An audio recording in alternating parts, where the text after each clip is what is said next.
Welcome to Luca is a Billionaire, where the only thing I invest in is your answers. You start by opening Safari on Ios18. This is where private browsing runs separately. Once Safari is open, tap the tabs icon at the bottom to enter Tab Management. This reveals all windows and their tabs. Now tap the new Tab Plus button, then choose Private. That switches Safari into private mode, isolating cookies and history. Make sure to glance at the private label. It confirms the session. Doing this first prevents saved logins and search history from being recorded on this device.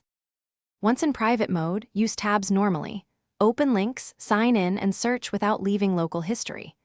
You should understand why private tabs block Safari from saving your browsing history, form data, and cookies after you close them. If you need multiple sessions, create tab groups to isolate sets of pages while still in private. That keeps work separated. When finished with a page, close its tab. Alternatively, tap Done to leave the private view and preserve isolation until you explicitly close tabs.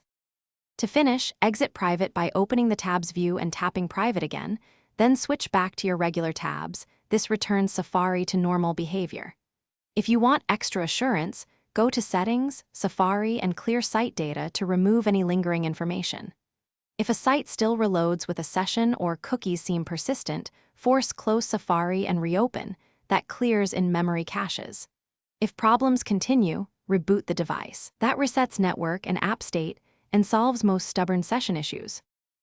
Thanks for watching and please subscribe. It's the best investment you'll ever make.